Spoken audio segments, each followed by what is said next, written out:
Yo, what's up guys? Welcome to a brand new video. It's Kudwy from the Aporia Institute, and today we're going to be reacting to a video from Thomas Sowell about climate change and global warming. I think it's a perfect opportunity for Aporia to step in to give our perspective on the whole entire topic. And without further ado, let's go ahead and get right into it.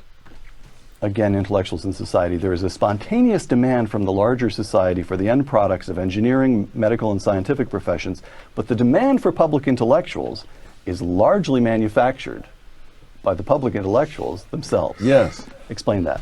How do they manufacture demand for their own services? Well, one thing is by making alarming predictions, offering solutions to our problems. And if they didn't do that, if Noam Chomsky had just kept on stating in linguistics, neither of us probably would have ever heard of Noam Chomsky. He would have been just as famous around the world among linguists, but nobody else would have heard of him. What do you make of global warming? I think it's a classic example of the need for crusades. Now, many people are shocked by these emails. I'm not at all shocked by them. I read the original UN study years ago, and I was just curious as to how they were going to deal with the question that the temperatures went up first, and then there was the increase in carbon dioxide. Right. Because you can't say that A causes B if B happened first. And so I read this, and I could see they were tiptoeing through the tulips in the way they phrased things and so forth. They couldn't confront that. And now. And I absolutely agree on this particular point that Thomas Sowell just made.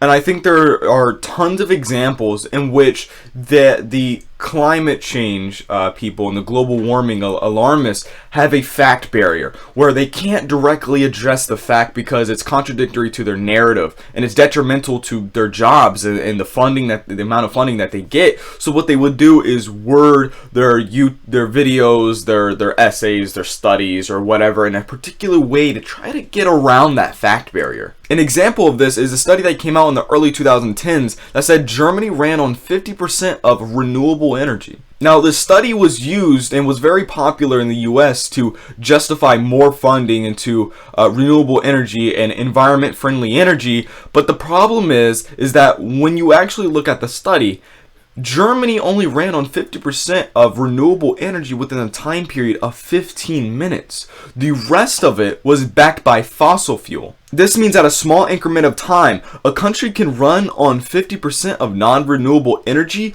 within the span of 15 minutes or even less. And then the next 15 minutes, it might run on 0%. So with this high fluctuation of having energy and not having energy, it is totally unreliable in that way, and that's why Germany was backing its resources by using fossil fuel in the first place. But of course, the study wants us to think that Germany, at all given times, is running on 50% renewable energy resources. Now, another way that climate alarmists likes to exacerbate a problem is this idea of ocean acidification. The study of ocean acidification is the product of the global hiatus, which was a time period between 1994 and all the way to 2013 that we have seen no net increase in global temperature. Now, because of this, the climate scientists could no longer focus on the atmosphere and CO2, etc., so they switched their focus to our human impact to the ocean. But the term ocean acidification is a bit disingenuous because the pH levels that they use to test it is between 8.3 to 7.3. Now, if anyone has taken a basic chemistry class or a science class at all, they will know that this range is nowhere near acidic. This is actually basic, or known as alkaline. It is these types of words that they intentionally put a negative connotation on in order to make us fearful of what's actually going on. But another example of that is coral bleaching, which I won't talk about the process right now. Let's go ahead and get back to the video.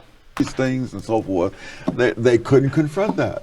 And now we're finding out that they knew darn well they couldn't deal with all the evidence. So it fits the pattern of a group of intellectuals, climate scientists who have a very narrow competency, suddenly proclaiming that there's a crisis, scaring the rest of us, thereby creating a demand for their services, not as climate scientists alone, but as a kind of high priestly caste that can tell us all how to live and save the entire planet, and in the meantime generate billions of dollars worth of government programs to fund their research initiatives. And so it's a racket.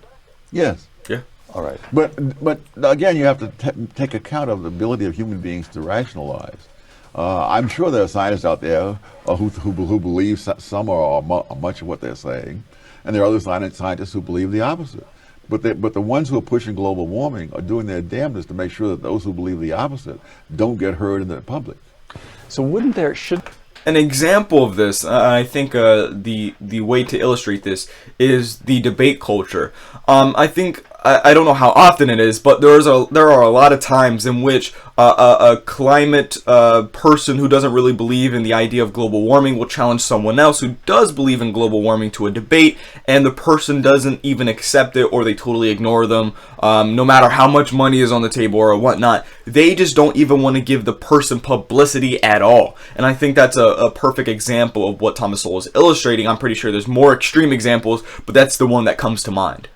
Shouldn't there be some large-ish body of climate scientists who say the data really does suggest that we're headed into trouble here, but precisely because my saying so as a climate scientist will look like special pleading, we as a community of scientists should be even more careful about being completely transparent, pushing the data out to the public. They should overcome the hurdle that it looks like self-pleading. Why isn't that taking place? There's no payoff to that. All right. Imagine yourself as an assistant professor in some department where your senior colleagues who are going to vote on your pay, among other things, have millions of dollars in grants handed out to promote global warming, and you say just what you just now said. And they'll say this guy is incorrigible. Alright guys, that's the end of the video. This has been Kudwy from Aporia Institute. If you guys wish to find more information about this topic, I highly recommend The Moral Case for Fossil Fuel by Alex Epstein. Or if you have more patience, I highly recommend for you to wait for his new book that's going to be dropping soon called Fossil Fuel Future. And I hope you guys also enjoyed that I included Thomas Sowell again, because I know you guys have been liking the recent videos that I've been doing on Thomas Sowell. So with that being said, I wish you guys have a good day.